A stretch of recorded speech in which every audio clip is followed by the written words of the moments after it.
Para natin sa buhay, magsubok man yan, o kung ano man yan, ay importante magtiwala at magpatuloy po tayo sa Panginoon. Tama po ba? Dahil yan lang, tinitignan ng Panginoon yung paninindigan, yung katatagan ng isang tao.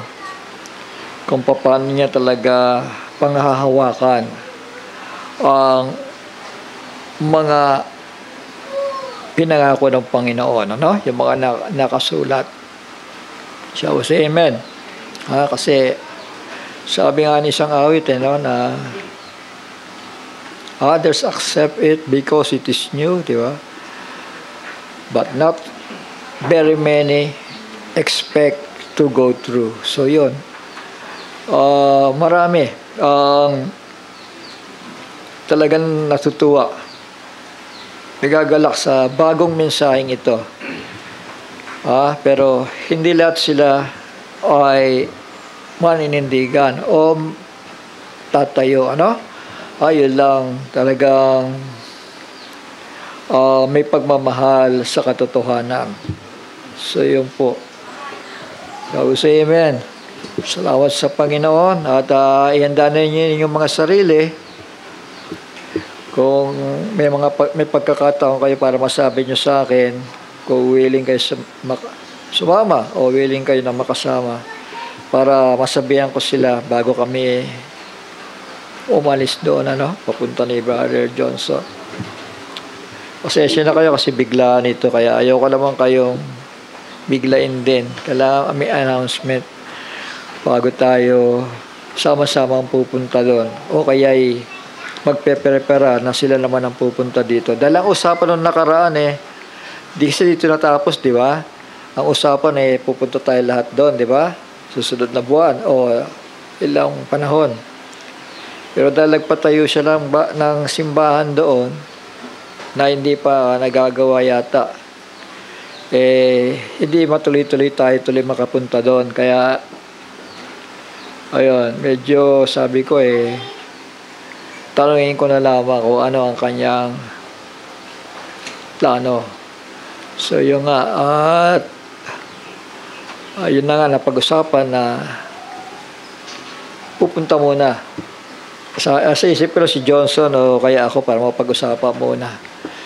So akin lang kung merong gusto sumama, total yun service yun, alas 2 ang service nila.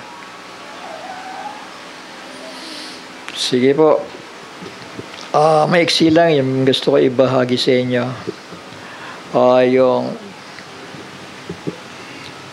Yung house upon the rock. Di ba? Ang ganda, di ba? Matthew chapter 7 verse 24. So yun po. Basahin ko muna, Therefore, whosoever heareth these sayings of mine, and doeth them, I will liken him unto a wise man, which built his house upon the rock. And the rain descended, and the floods came, and the wind blew, and beat upon that house, and it fell not, for it was founded upon the rock. Tayo po'y manalangin muna, anak, sandali. Ama namin, banal at makapangyarihan sa lahat, muli salamat sa oras nito, sa pagkakataon para muli kami makarinig ng mga salita mo, Panginoon, at naway patuloy kang mangusap sa aming kalagitnaan, Panginoon. At ang bagay ay may dalang pagpapala. Ang salita mo'y buhay, Panginoon, naway hipuin mo ang bawat puso sa simple mong kaparaanan at bigyan mo kami ng matatag na paninindigan sa mga salitang ito na bagaman sa simpleng paraan ay makatotohanan. Kaya Panginoon, buhay mo ang mga letrang ito at sa aming puso, sa aming isipan ay maitatak mo, Panginoon, upang kami magsitibay sa aming paglakad. Salamat po minsan pa sa araw na ito. Sa pangalan ni Yahushua, ang aming Misaya, ito po ay aming sabo at dalangin. Purihin ang Panginoon. Amen and amen. So napakaganda ng pananalitang ito, parable way ng isang bahay, na kailangan sa pagtatayo natin ng bahay ay unang-una tinitignan natin yung pundasyon, di ba? Matibay ba? Hindi ba bahain? Hindi ba? At maraming bagay, di ba? So yan. Ang bawat dumidinig, sabi dito, ng aking mga salita o ng salitang ito at ginaganap ay matutulad sa isang taong matalino. Ayan, kailangan nag-iisip tayo. Ginagamit natin yung gift na binigay sa atin. Yung karunungan, yung katalinuhan na ibinigay ng Panginoon. Mahirap naman kasi na pagtatayo ng bahay na hindi pinag-isipan, Amen? Kailangan tinatansya natin kung kakayanin ba. Tama po?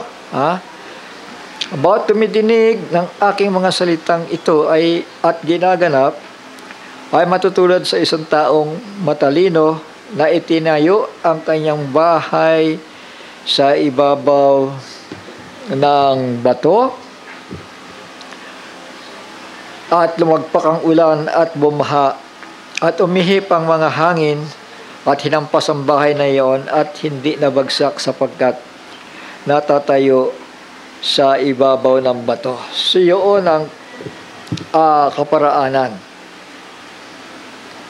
At ang bawat duminig ng aking mga salitang ito at hindi ginaganap ay matutulad sa isang taong mangmang at itinayo ang kanyang bahay sa buhanginan. Ito naman sa kabaligtaran, At lumagpak ang ulan at bumaha at humihip ang mga hangin at hinampas ang bahay na iyon at nabagsak at kakilakalabot ang kanyang pagkabagsak. So yon sa ating paglilingkod, sa paglilingkod natin para tayong nagtatayo rin ng bahay, di ba? Shall we say amen? So kailangan merong pamamaraan para makatiyak tayo na ligtas at tatagal yung bahay niyan na ating itatayo. So ganoon din sa ating pananampalataya, di ba? Na nakakilala tayo sa Panginoon ay tinitignan natin, kakayanin ko ba to? May kakayanan ba ako para tularan yung mga bagay na naging halimbawa sa Biblia? Naalala ko nung araw dahil nakikita ko yung mga nagsasabing born again na mga nauna na sa akin. Tinitignan ko yung buhay nila na samantalang ako nandun ako sa ibang uring pagtitipon, yung ganon ang pagtitipon namin noon Habang mayroon naman isang kaibigan doon na nagpapatotoo sa akin dahil yung kanyang bayaw ay attender sa isang simbahan na sinasabi buhay ang Diyos na nandoon. So nagising ako doon kasi ngayon ko lang narinig yung ganung testimony. Nabuhay ang Diyos doon sa simbahan nila dahil nagpapakita ng himala at nagbabago ng buhay ng tao. So doon sumagi sa isipan ko, bagaman ang tingin ko sa mga nagbibit-bit ng Biblia ng araw ay ang tingin ko ganun baliktad pala, Amen? Baliktad pala. Inisip ko na hindi matuwid o hindi sa normal na pag-iisip kapag ikaw ay nagbabasa ng Biblia. So yun ang paningin ko nung araw, pero nabaliktad yun, mga anak. Dahil may panahon sa buhay ko na talagang nag-isip ako, sabi ko, bago man lang ako mamatay ay gusto kong makausap ang Panginoon. So doon nagsimula yon. Kaya nung nagpatotoo yung kaibigan ko na yon, na doon pumunta ka doon dahil buhay ang Diyos na kanilang pinaglilingkuran. Bagamat siya hindi naman siya believer, ano? Pero pinatotoo niya sa akin, hindi ko makalimutan yon. Then sa panahon na yan na talagang hirap na ako, sabi ko talagang gusto ko makausap ang Panginoon dahil ayoko mawala sa mundong ito na hindi ko man lang siya nakausap. At bakit hindi ko subukan? So yun naging tanim sa isipan ko, no? Kaya sabi ko, pupunta ako. Dinilakad ko. Medyo malayo-layo rin, no? Yung Arroyo sa Paco. Jesus is Lord Fellowship. Ayan. Yun po yung unang pinuntahan ko. At nung makita ko kung paano sila kabold magpatotoo, kung paano sila mag-claim na ito ay mangyayari. Yung kanilang pananampalataya na naobserbahan ko, no? Sabi ko, ngayon lang ako nakakita ng ganitong uri ng pagsamba. Ganitong uri ng pananampalataya. Dahil pag pinag-pray nila, kahit imposible, para sa kanila, posible. So sabi ko, may pag-asa yata ako dito. So, bagaman gano'n, sa maiksing kwento, nakaranas talaga ako ng mga himala sa lugar na yon na totoong buhay ang Diyos na pinaglilingkuran nila. So, hindi ko na pagdududaan na yon na sa pangalan ng Panginoon ay talagang gagamitin ang kanyang pangalan at mangyayari alamang hilingin sa pangalan na yon ng ating Panginoon. Tama? Shall we say amen? Dahil makapangyarihan po yung pangalan na yun. Ang problema lang dito ay kung paano mo ginagamit ang pangalan na yun ng ating Panginoon. Yung ba'y ginagamit mo sa tamang kaparaanan, sa mabuting kaparaanan, sa matuwid na kaparaanan, o ginagamit mo sa likong kaparaanan. Dumidepende na lamang yon, ano? Kaya nga, noong magsimula akong mag-isip kung itutuloy ko ba yung nasa ng puso ko na ngayon nakita ko na buhay pala ang Panginoon Diyos na nasa langit. Nagdalawang isip ako kakayanin ko ba? Di ba? Yung mga ganong isip, kaya ko ba yung mga ginagawa nila? Dahil iba yung buhay namin yung bayaw niya masyadong matuwid Talagang wala kang makikita kahit anong bisyo sa kanya. Napakabait niya. Ganon. Nag-isip ako, kaya ko ba? Tinansya ko muna no? Yung sarili ko. Kasi unang-una mahirap mapahiya di ba? Kasi ang pagtatayo pala ng bahay kailangan tatansyahin mo muna, di ba? Magkano ba itong hawak ko sa lapi? Kakayanin ko ba na magtayo ng ganito, ganyan, ganoon? Sa ganun ang kaparaanan. Kailangan tinitignan mo kung kakayanin mo. Shall we say amen? Dahil talagang napakahirap. Sabi nga pagka ikaw ay lumakad sa matuwid na landas ay napakakipot di ba? Di ba? Makipot ang daan patungo sa buhay na walang hanggan. Samantalang maluwag ang daan, patungo naman sa kapahamakan. So kakayanin mo ba na dumaan o lakaran yung makipot na daan? Yun ang magiging tanong di ba? Shall we say amen? Kaya ko ba na kung alimbawa nandun ka na, ngayon nais mo maglingkod sa Panginoon ay may tutulad ka sa isang tao na nagtatayo ng bahay. Di ba? Nagbubuo ka na eh. Bubuo ka na. So, isa yun sa mga plano mo. Tinatansya mo, kaya ko ba ito? Kaya ko ba yon? Then magpapasya ka ngayon. Doon ka magpapasya na sasabihin mo sa sarili mo, kakayanin ko ito. Total, nandyan naman ang Panginoon. Nakasama ko para tulungan ako kung mahirap man ang landas na tatahakin ko. So, papasok ngayon yung pananampalataya, paninindigan, at pagiging matatag sa tao. So, ganun talaga. Sa buhay ng tao, ay hindi agad nagmamature Yung pagmamature ng tao may proseso May mahabang karanasan, ano? Mahabang experiences para masabing kakayanin ko. At magpapasya ka sa gitna ng paglakad mo, ano? Magpapasya ka na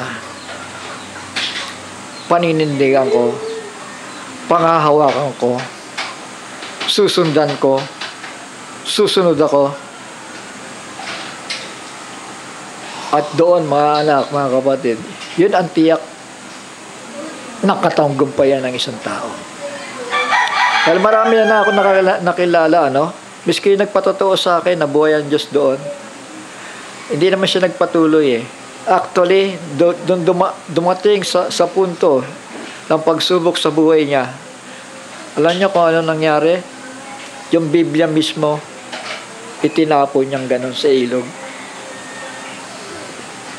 Siya yung nagpatotoo sa akin, nabuhay ang Diyos doon sa simbahan na yun, Pero, yung iniisip ko na mahirap gawin, nagawa niya, Kasi yan ay nangangahulugan na pagtatakwil sa katotohanan, So, we say amen? So, isang kasalanan na nakakatakot, ano? Di ba? Yung Biblia ang ganyan, na alam mo totoo yan, ipinatotoo mo. Sinasabihan mo yung mga tao, buhay ang Diyos, buhay ang Diyos. Pagkatapos dumating sa punto na subukan ka. Yung Biblia na yon. Kasi namatayan siya ng anak Mabigat yun. Yun yung pagsubok sa kanya. Namatayan siya ng anak. Pagkatapos yung Biblia, nagsalita pa siya, yan ba ang buhay na Diyos? Yan. Itinapon doon sa ilog. Mga kapatid, mga anak, magpakatatag po tayo. Dahil masusubok po tayo. Lahat tayo masusubok. Magpakatibay tayo, magpakatatag tayo. At naparabaga kasing ang bawat araw-araw na buhay parang laging pagpapasya no? Nararamdaman niyo ba yan? Diba? Papapatuloy ba ako o hindi na? Kasi ang hirap makipot talaga yung daan Minsan hindi lang pagsubok maski kayamanan susubukan ka Pag naging busy ka sa kayamanan mo, hindi mabilang ang salapi mo. Hindi mabilang ang happenings. Pupunta ako dito, pupunta ako doon. Absent muna ako sa simbahan. Babay muna, pastor. Meron kaming party.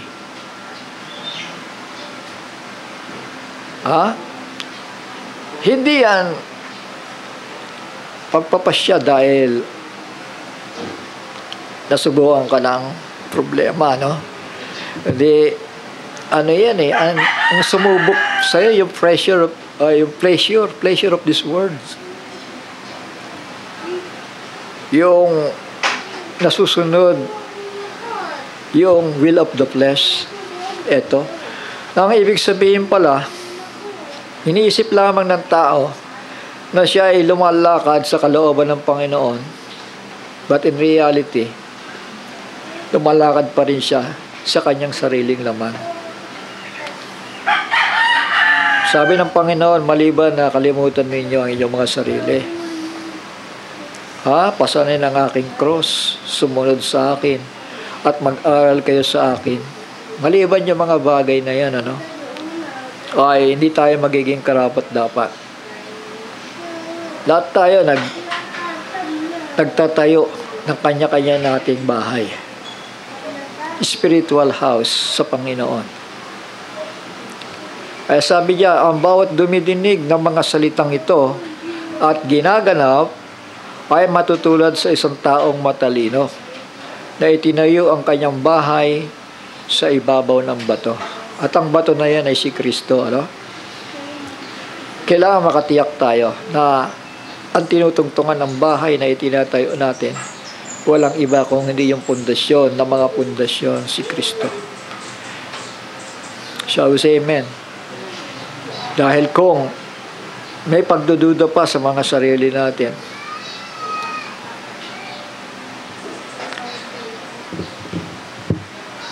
chapter 14, Luke chapter 14 verse 28. Sapagkat alis sa inyo na kung maibig magtayo ng isang muog, hindi muna uupo at tatantyahin ang halagang magugugol kung mayroong may pagtatapos. Baka kung mailagay na niya ang patibayan at hindi matapos, ang lahat ng mga nakakita ay magsisimula siya'y libakin. Shall we say amen? Nasasabihin, nagpasimula ang taong ito na magtayo at hindi makayang tapusin. Di ba? So, anong sitwasyon? Nakakaya, di ba? Shall we say amen? Ang ganda ng mga patotoo, ang ganda ng mga pananalita. At maraming napaniwala, pero at the end, kapatid, nung nasubok, isipin mo yung Biblia, inihagis. Kaya nga, sa pagtatayo ng bahay, tinatansya muna pinag-isipan natin mabuti. Gusto ko ganitong design, gaya-gaya. Ngayon, titignan natin, kaya ko ba? May ikakaya ba ako? Kailangan pag sinimulan mo yan, tiyakin mo na kahit sa mabagal na kaparaanan, maitatayo mo ang bahay. Tama? Dahil nasimulan na itayo, pero sa gitna, Lord, surrender. Hindi ko pala kaya. Kasi ang daming bawal, Lord So, ano magiging sitwasyon?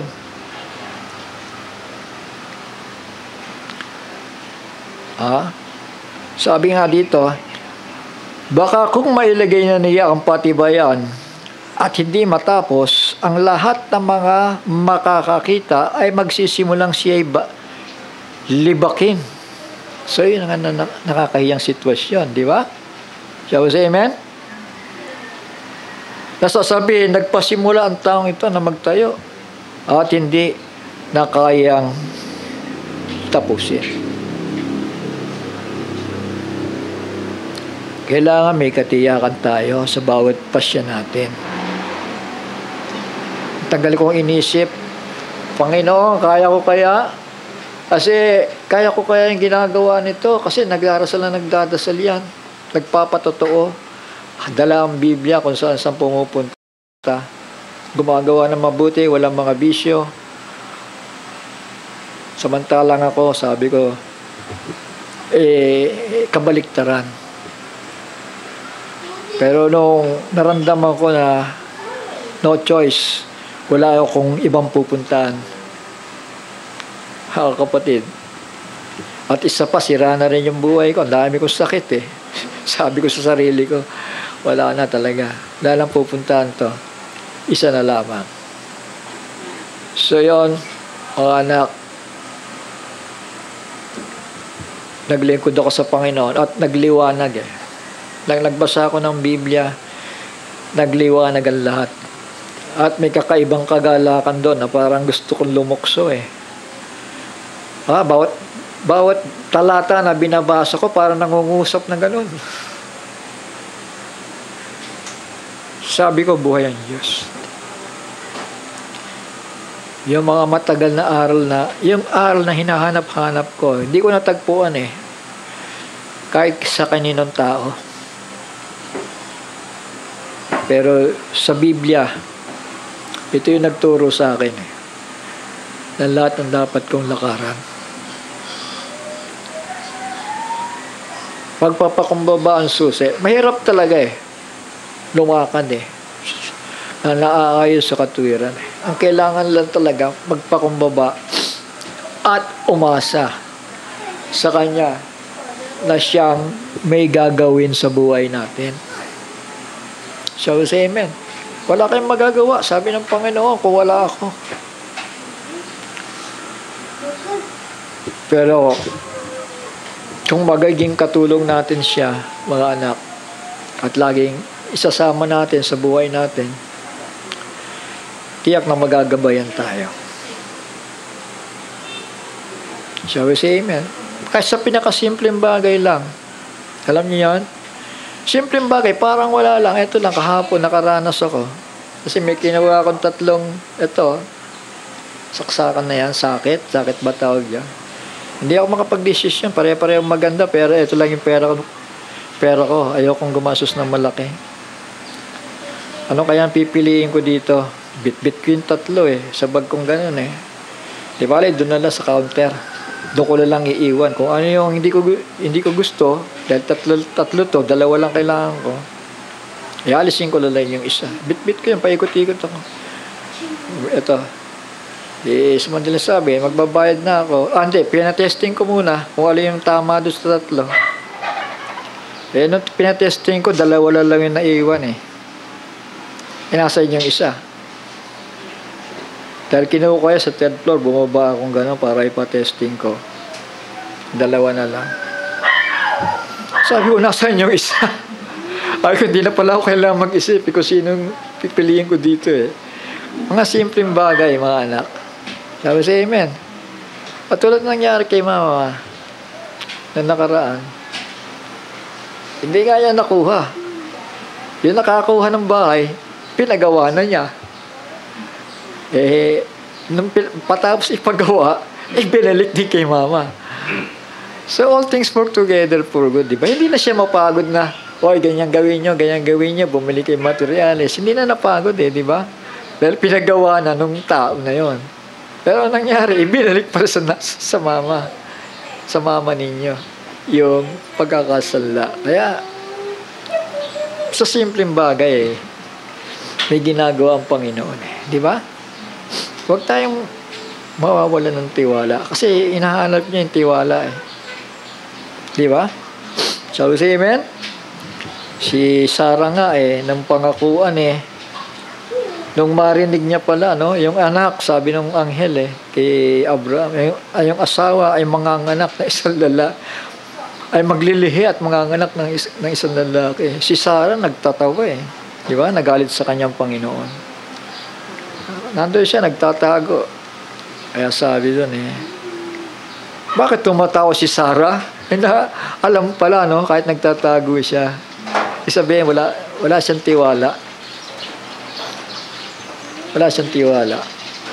Kaya sabi niya, hindi ako tumatawa. Sabi niya gano'n. Diba? Isipin mo, sabi niya, sa edad kong ito, mangyayari pa ba yung mga bagay na yan? At nagtatawa siya. Tandaan natin, wala pong imposible sa Panginoon. Kung ipapasakop lamang natin buo at tayo magiging mapanalanginin, mayroong mga himala sa mga simpleng bagay, pinapakita na nga ng Panginoon Simpleng bagay, anak may himala Gaano pa kaya yung talagang minimithi mo, ninanasa mo sa buhay? Kasi pangako niya yun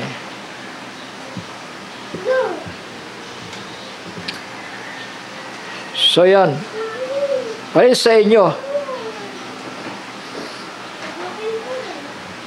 kung ibig magtayo ng muog ay hindi muna uupo at tatantyahin ang halagang magugugol kung mayroong tatapos. Baka kung mailagay na niya ang patibayan at hindi matapos, ang lahat na makakita ay magsisimula siya ibaki. Mas malala at kahiya-hiya, di ba? Tama? Amen. Yun ang kasalanang ikamamatay ng tao na kapag tinanggihan niya ang pananampalataya. Sabi ni Pablo na nagsisipag-aral, subalit hindi marating ang pagkaalam ng katotohanan.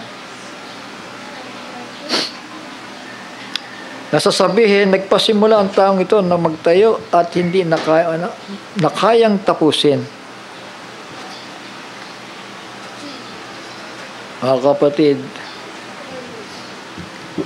1 Corinthians chapter 3 verse 13,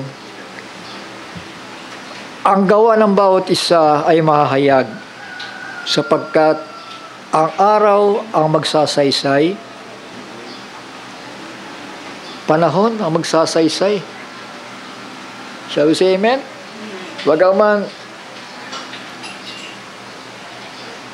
sa kaisipan mo, sa puso mo, sa nasa mo, gusto mong paglingkuran ng Panginoon,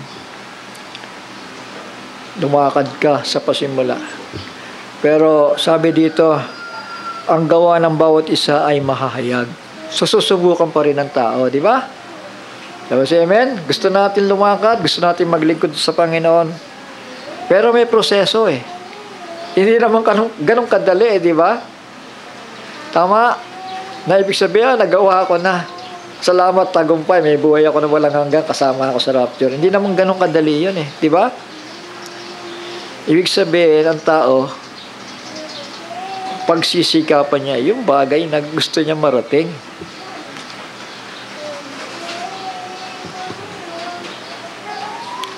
Ang gawa ng bawat isa ay mahahayag, sapagkat ang araw ang magsasaysay. Yung panahon na yan, na dumating ang mga pagsubok sa buhay mo, yun ang magdidesisyon. Yun ang magpapasya. Kakayanin mo ba? Magtutuloy ka pa ba? O titigil ka na? Ganun yun. Sapagkat ang araw ang magsasaysay, sapagkat sa pamamagitan ng apoy, inihahayag, at ang apoy din ang susubok sa gawa ng bawat isa. Kung ano yaon. Ayan. Makikilala mo yung sarili mo eh. Kung ang gawa ng sino man ay manatili, so ito ay maganda, di ba? Na kanyang itinayo sa ibabaw ni yaon, na siya'y tatanggap ng kagantihan. Yung pagtatayo ng bahay, yung tinutukoy, ano? Kung ang gawa ng sino man ay manatili, na kaniyang itinayo sa ibabaw ni yaon, siya'y tatanggap ng kagantihan. May reward sa pagkaka-English. He shall receive a reward. Shall we say amen? Ha? At kung ang gawa ng sino man ay masunog, malulugi siya. Diba? Shall we say amen? Alam niyo naman kung paano malugi. Hindi pa. Para ka binagsakan ng ano eh. Ha? Ganon yung damdamin na nalulugi. Malulugi siya. Malulugi siya. Pero dahil ang Panginoon ay marunong tumanaw ng utang na loob, mga anak. Alam niyo ba yon? Ang Panginoon ay hindi nakakalimot ng inyong mga ginawa sa mga banal, at hanggang ngayon kayo naglilingkod. Sabi ni Pablo yun eh. Ang Panginoon tumatanaw din pala ng utang na loob. O tinitignan din niya yung mga nakaraan natin, ano? Na kahit magkaamisang mali ang pasya natin, isang parang hiwalay tayo sa Panginoon, parang malayo tayo sa Kanya. Pero napakabuti ng Panginoon eh. Sabi nga, nananatili siyang tapat, ano? Amen? Ha? Nananatili siyang tapat. At sabi dito, kung ang gawa ng sino man ay masunog, malulugi siya. Ngunit hindi siya sa kanyang sarili. Ngunit siya sa kanyang sarili ay maliligtas. Alinaw ba yun? Shall we say amen? Di ba mabuti ang Panginoon? Nalugi na nga siya.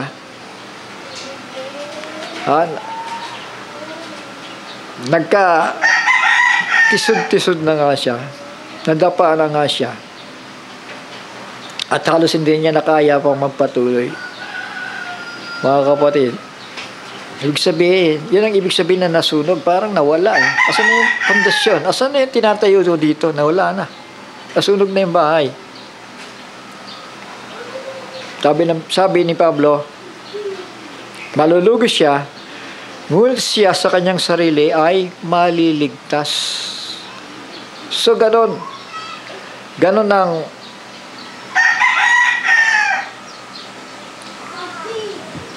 ang kaisipan ng Panginoon. Ganon siya mangako na hindi nagbabago. Nasa sandaling pinagsikapan na natin, okay, lumakad na tayo, kaya lang dumating sa punto na parang hindi ko nakakayanin. Parang mabigat yata ngayon ang pagsubok. Siguro sa lang uli, Lord, papahinga muna ka para hindi ko na kaya. Bisa dumadaan tayo sa puntong ganon, mga anak. Pero pagsubok lang yan sa buhay na kailangan natin malakpasan. Magpapaulit-ulit yun sa buhay ninyo. Paunahan ko na lang kayo. Huwag niyong isipin na bawat pagsubok ay laging bago. Luma na po yan. Luma na yan. Kung napagtagumpayan ninyo yung mga naunang mga pagsubok sa buhay nyo, uulit-ulitin lang yan. O nauulit lamang yan. Pero magsisitatag lamang tayo at magtiwala sa ating Panginoon. Maglingkod tayo ng tapat. Kaya lang ang tao dumadanas ng mabigat na pagsubok kasi nalalayo tayo sa Panginoon Pinapahintulot ng Panginoon yung diablo, lituhin ka Di mo ngayon malaman kung ano gagawin mo sa buhay mo. Magpapatuloy ka ba o hindi na? So kapag ka nakakaramdam ka ng kalungkutan, parang pakiramdam mo, parang malayo ka sa Panginoon, manalangin ka, magdasal ka, para malayo ka sa tukso. Di ba? Kasi yung pagsubok, kahit hindi mo hanapin, darating yan Di ba, ala ba kayo? Pagsubok, kahit hindi mo hanapin yan, darating sa iyo yan. Kahit nakaupo ka dyan maghapon, natutulog ka, darating ang pagsubok, hindi mo namamalayan. Darating ang kabigatan, hindi mo namamalayan. Kaya kailangan tayo magdasal Kailangan tayo magtiwala. Sabi nga ng Panginoon, di ba? Magsigising nga kayo. Sabi sa mga alagad. At tayo patuloy na magsipanalangin. Para malagpasan natin yung mga pagsubok na ito. Maging matatag sa panahon ng pagsubok. So, kailangan nyo yung patuloy na pagtitiwala, patuloy na pagpakumbaba. Dahil may mga anghel ng Diyos na sumasaklolo nakikinig sa mga panalangin natin Pero kapag nagdigatibo ang isang tao at nagpasya, Panginoon, bye-bye na muna. Ayun ang problema ngayon. Dadaan ka na naman sa panibagong yugto ng buhay na hindi mo magugustuhan. Diba? Kasi tinanggihan mo na yan Diba? Ayaw ko na yan. Dito na lang ako sa Panginoon. Pero dahil kulang sa katatagan, mga kapatid, at paninindigan, nagpapabalik-balik. Iiba-iba ng pagpasya.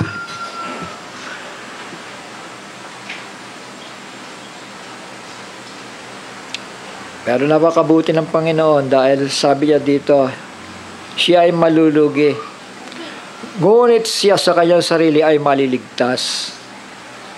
Gayon may tulad sa pamamagitan ng apoy. So anong apoy yun? Apoy ng tribulation yun. Pahihintulot sa buhay mo para lumitaw kung talagang ginto ba talaga to. Di ba? Sabi pa dito, hindi ba ganinyo nalalaman na kayo'y templo ng Diyos? Ito, itong katawan na ito, templo ng Diyos to. At ang Espiritu ng Diyos ay nananahan sa inyo. Kung gibain ng sinuman ang templo ng Diyos, siya ay igigiba ng Diyos. Ibig sabihin, gibain, sirain niya. Sapagkat ang templo ng Diyos ay banal, na ang templong ito ay kayo. So, say amen.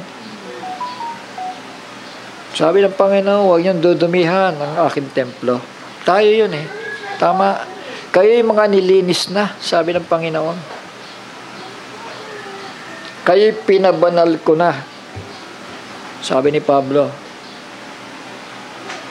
Kayo pinabanal na. Kaya lumakad din naman kayo na may kabanalan. Tama po ba? Shall we say amen? Sa 18, sino may huwag magdaya sa kanyang sarili? Kung ang sino man sa inyo ay nag-iisip na siya marunong, marunong ako, may pahayag ako, nakaunawa ako, mga bagay na yan, alam ko na yan.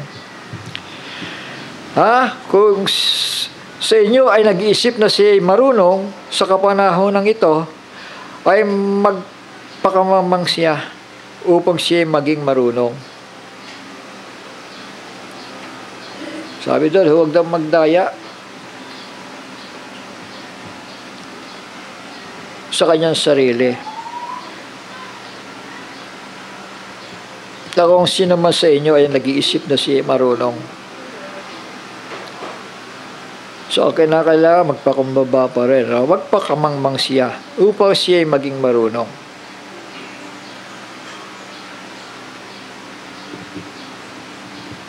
Shall we say amen?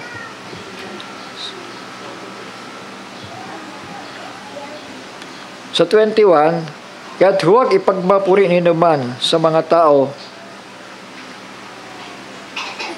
sapagkat ang lahat ng mga bagay ay sa inyo. So lahat pala ng mga bagay ay nasa kamay na ninyo. Lahat ng bagay ay nasa inyo. Ay sa inyo. Ayun, sa inyo. So, say amen? So, i-claim mo na lang eh. Kahit si Pablo, kahit si Apollos, kahit si Cephas, kahit ang salibutan, kahit ang buhay, kahit ang kamatayan, kahit ang mga bagay na kasalukuyan, kahit ang mga bagay na darating, lahat ay sa inyo. At kayo kay Kristo at si Kristo ay sa Panginoon Diyos. So yan mga anak.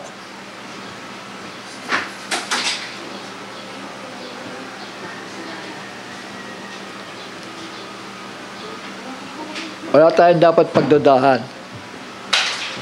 Dahil lahat ng bagay ay sa atin.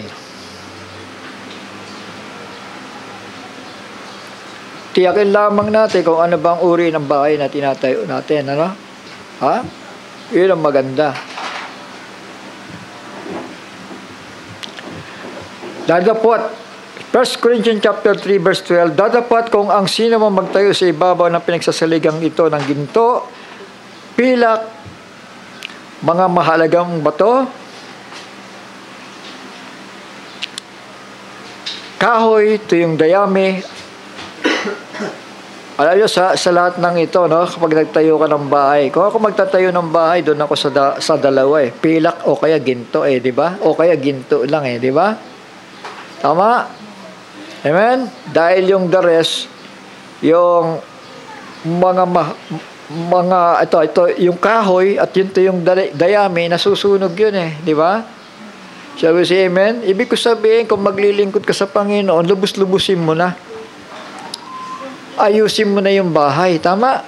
Pagandahin mo na ng gusto yung bahay. Ibig sabihin, yung effort mo, yung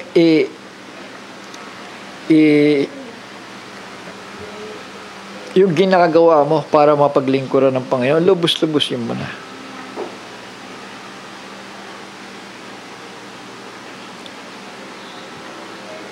Say amen. Tandaan natin, nasa paron tayo ng pagsasakdal. Hindi ito sa panahon ng Reformation na ang basihan ay the just shall live by faith. Okay, tapos na. May pananampalataya ka, ligtas ka na. Nasa paron tayo ng pagsasakdal. Yun, tatandaan po natin. Pagsasakdal. Kasama dyan yung kabanalan pag sinabi natin pagsasakdal. Yung paglakad ng katwiran at yung paglakad ng may kabanalan. So, yun po ang pagsasakdal. Tandaan natin na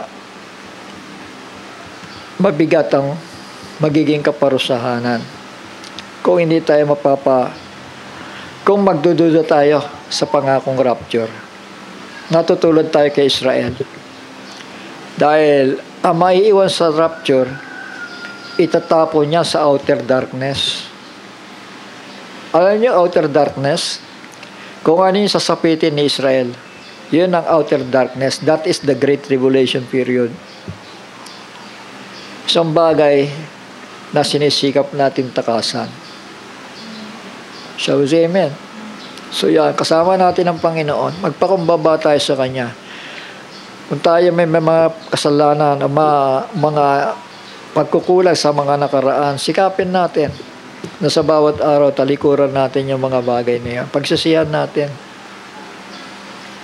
At isuko ang buong buhay sa Panginoon. Kung may mga kasalanan hindi ka mamatay, hingi tayo ng awa at tayo kakahabagan. Kahit sino man, kakitaan ng kasalanan hindi ka mamatay, idalangin siya. At ang Panginoon ay magbibigay ng buhay sa kanya na nagkasala na hindi ikamamatay. May kasalanang ikamamatay at kasalanang hindi ikamamatay. At sa kasalanang ikamamatay, mahirap na ipanalangin yon. Hindi na raw ipinapanalangin yon.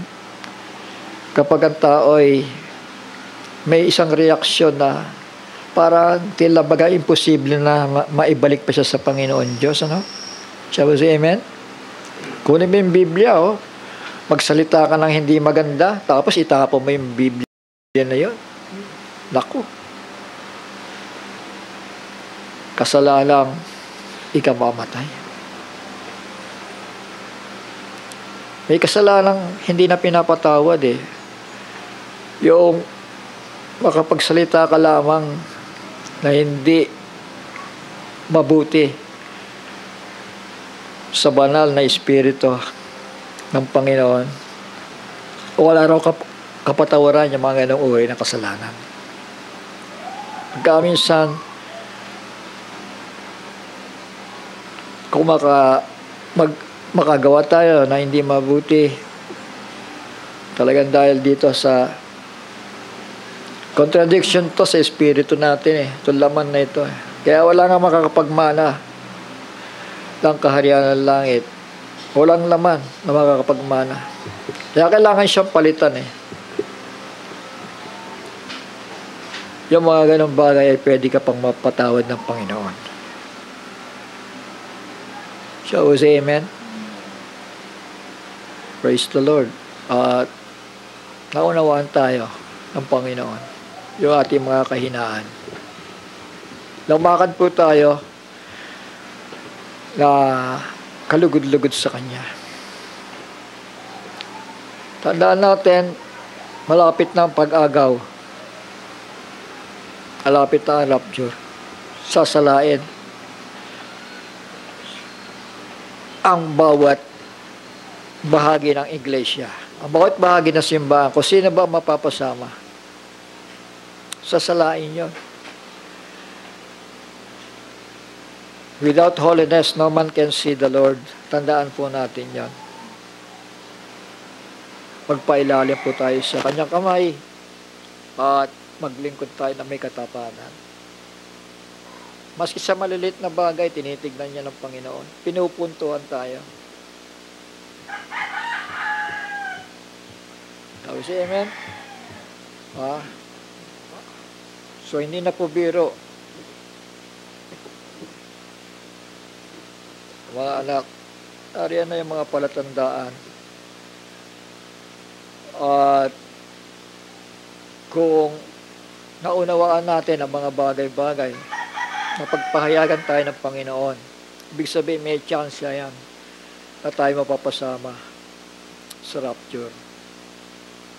Shall we say amen? Amen. Ang kaiglesia-hanon ngayon, tandaan natin, hilo. Alam nila ang mga sign, pero pagdating sa pahayag, wala silang malinaw, walang klaro pagkaunawa. So, lamang na nandyan. At nandyan ang Panginoon na binibihisan tayo ng kanyang katwiran. Andyan yung kanyang salita na patuloy na binubuksan sa atin, na nagsisilbing liwanag sa ating daraanan. Pagsisiyan po natin kung meron pang mga pride of life. Yung pride of life. Ha? Yan ang mahirap yung sa tatlo, yan ang mahirap di ba? Tsaka yung last of the eye. Sabi nga ng Panginoon, yung tumingin ka lang sa isang babae na may pagnanasa ay nagkakasala ka na sa iyong puso. Isipin mo yun? Sabi sa amen? Ha? Hindi mo pa ginagawa, may kasalanan ka na. Mga anak, mga kapatid, alam ng Panginoon yan. Magpakumbaba tayo at pagsisiyan natin. Nasa gayon, baka mamaya dahil sa naipon na yung kasalanan, sasabihin ng Panginoon na I know you not. Di ba? Baka napikon na ang Panginoon, I know you not. Mababa ang grade mo. Lagi kang late, lagi kang absent. Pagdating ng test, dapa ka pa. Kapatid, pagsikapan natin ito. May awa ang Panginoon sa mga marunong magpakumbaba sa harapan niya. So, say amen. Pero pag umira ng pride of life, yan ang mabigat Lust of the flesh,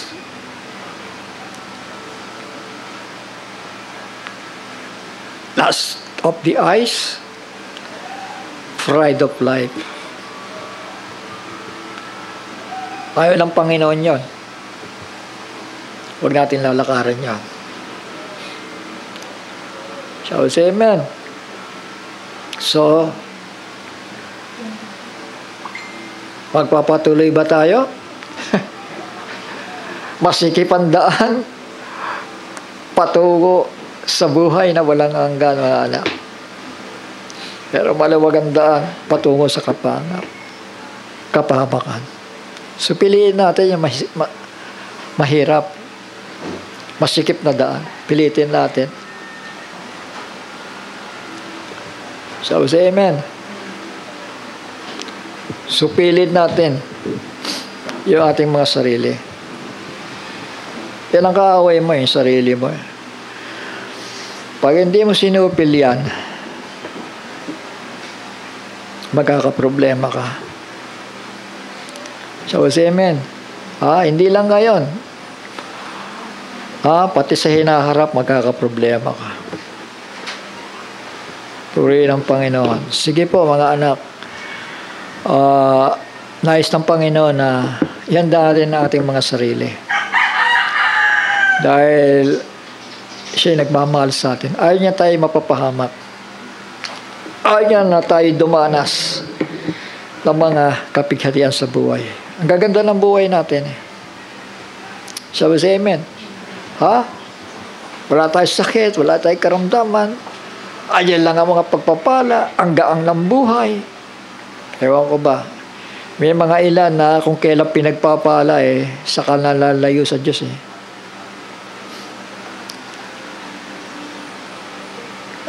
Mga anak, magpasalamat tayo.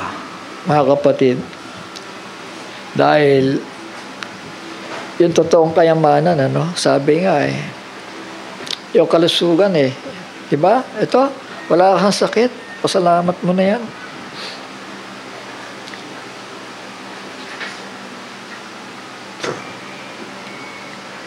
Yung mga sakit, nagpapaulit-ulit, pero mga paalala